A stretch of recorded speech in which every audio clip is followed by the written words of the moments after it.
sahabat Jokowi Official. Gimana Gus kabarnya Gus hari ini Gus?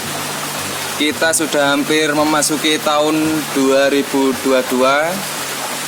Saya berharap selalu dalam kondisi yang sehat ya Gus. Jaga kesehatannya dimanapun kalian berada. Jangan lupa untuk selalu makan makanan yang bergizi, makan buah-buahan, dijaga daya imunnya. Dan semoga dilancarkan segala urusannya. Amin. Oke Gus, jadi di kesempatan kali ini itu saya akan membahas bagaimana cara agar ikan koi kesayangan kita itu tetap sehat. Dalam kata lain, ketika ikan koi memasuki musim berdidik atau pergantian musim, pastikan ada keluhan di mana ikan koi ini sering sakit atau mungkin tiba-tiba sakit gitu ya. Sebenarnya pembahasan ini itu beberapa di konten-konten yang kemarin-kemarin itu sudah sempat saya bahas. Cara agar ikan koi tetap sehat itu sempat saya bahas. Jadi Gus, cara kita cara agar ikan koi kita tetap sehat itu yang pertama, ini sudah sering kali saya bicarakan, kualitas air. Ini kita bicara di kolam filter dulu. Untuk di mood pond nanti. Kalau di kolam filter, entah itu outdoor, entah itu indoor, ketika pergantian musim, itu yang perlu kita amati.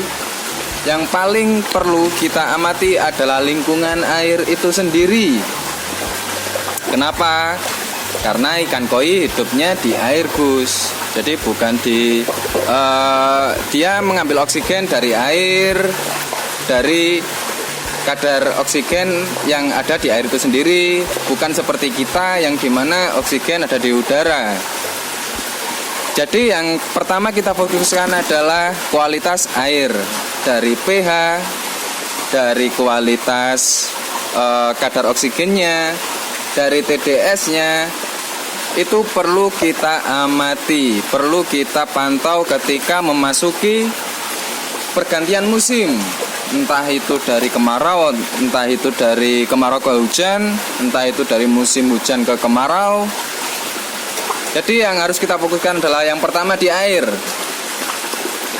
Lalu poin yang membantu menjaga kesehatan ikan koi, kita bisa melalui pakan.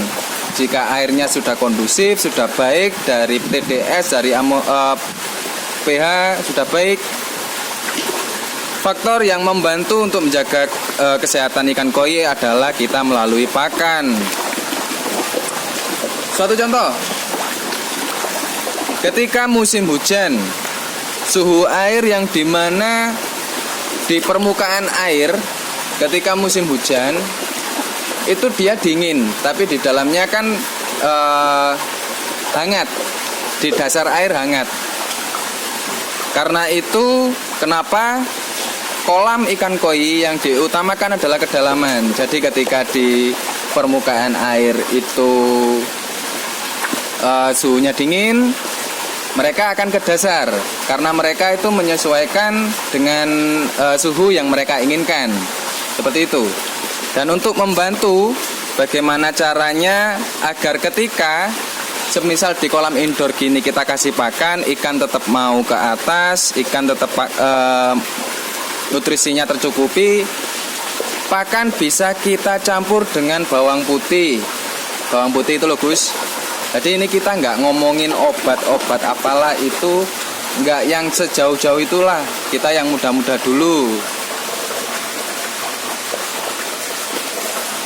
Kita kasih bawang putih semisal 1 kilo pakan itu bisa dikasih bawang putih 3 siung sampai dengan 4 siung bawang putih. Dengan cara bawang putihnya bisa digeprek, bawang putihnya bisa di blender, atau bawang putihnya bisa digerus. Lalu dicampur dengan air secukupnya, baru pakan dimasukkan dan diaduk. Seperti itu ya Gus. Lalu selain bawang putih apa Mas? Mungkin ada pertanyaan seperti itu. Itu bisa pakai kunir. Kunir itu gunanya untuk menjaga imunitas ikan koi itu sendiri. Jadi caranya sama dengan pencampuran seperti metode awal tadi, yaitu pemberian bawang putih pada pakan. Kunir bisa dengan cara digerus atau mungkin digeprek, di blender, lalu dikasih air sedikit, lalu pakannya dicampur ke air yang sudah tercampur dengan air kunir tadi, seperti itu Gus. Untuk kunirnya sendiri perbandingannya gimana Mas? Mungkin seperti itu pertanyaan. Untuk kunir sendiri mungkin bisa pakai 1 ibu jari. Itu sudah cukup untuk 1 kilogram pakan ikan koi. Itu ya Gus. Jadi sebenarnya mudah sekali ketika kita itu tahu penyebabnya. Jadi kenapa sih kok ikan koi ini setiap pergantian musim itu selalu sakit? Kok mudah sakit? Mungkin pertanyaan seperti itu. Ya, karena ya sama halnya dengan kita Gus. Kalau pergantian musim, kita itu pasti kan flu, batuk, atau mungkin gatal-gatal. Ya mereka sama. Hanya saja bedanya ikan koi ini nggak bisa mengeluh atau nggak bisa seperti kalau merasakan sakit. Ya ini cuman diem, nggak kayak hewan-hewan yang lain. Contoh sapi kalau sakit, dia akan teriak Gus. Kayak kambing, kayak hewan-hewan yang bisa mengeluarkan suara. Itu ketika mereka sakit, kita bisa tahu kalau oh ini mereka sakit. Tapi kalau ikan koi, nah itu. Jadi kalau tentang ikan koi itu kita harus mengerti kebutuhan mereka, bukan mereka yang memberikan suatu hal yang nunggu mereka dulu baru kita mengerti. Jangan sampai begitu. Jadi ketika kita merawat ikan koi, kita juga harus mengerti apa yang mereka butuhkan. Gitu ya Gus. Jadi kalau ikan koi itu yang penting yang kita fokuskan adalah yang pertama air itu. Jadi ya mencakup air lingkungannya, ya kita mencakup seperti media filter apakah bagus. Lalu santai Gus, aman, enjoy, kita sambil sebat, sambil ngopi. Lalu kita harus teratur dengan perawatan media filternya. Ya kurang lebihnya seperti itu. Jadi sebenarnya kalau kita tahu tentang ikan koi itu mudah Gus. Merawat ikan koi itu mudah.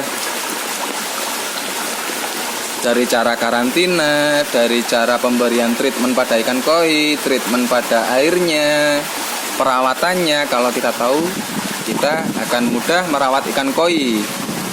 Jadi kan kita merawat ikan koi ini dari sudut pandang penghobi ya. Jadi kalau kita merawat ikan koi, itu kan kita dari awal beli ikan koi inginnya untuk dinikmati. Kita kan kalau ingin menikmati, kita harus tahu gimana caranya agar kita continue untuk menikmati apa yang kita dapatkan. Kan seperti itu.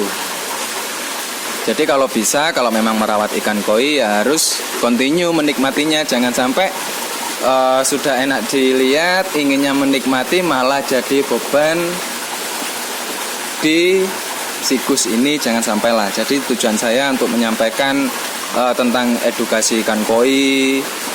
Ya itulah Gus. Jadi saya ada beberapa mungkin yang saya tahu, jadi saya sampaikan melalui konten. Dan saya berharap bermanfaat Gus. Untuk kesempurnaan saya pribadi juga masih banyak belajar. Jadi di sini kita sama-sama belajar. Tidak ada unsur menggurui. Kalau mungkin si Gus ada pengalaman atau ada seperti tambahan ke saya sangat menerima, saya sangat welcome ke siapapun. Jangan lupa untuk selalu tulis di kolom komentar, Gus, jika ada pertanyaan atau pengalaman yang ingin disampaikan tentang ikan koi. Lalu kalau memang pembahasan saya itu bermanfaat tentang ikan koi untuk si Gus, bisa di-share ke keluarga atau ke teman-temannya, ke kerabat-kerabatnya. Lalu yang paling penting, jangan lupa subscribe, dukung terus Jokowi Official di konten-konten yang akan datang. Salam pecinta ikan koi Indonesia. Bye.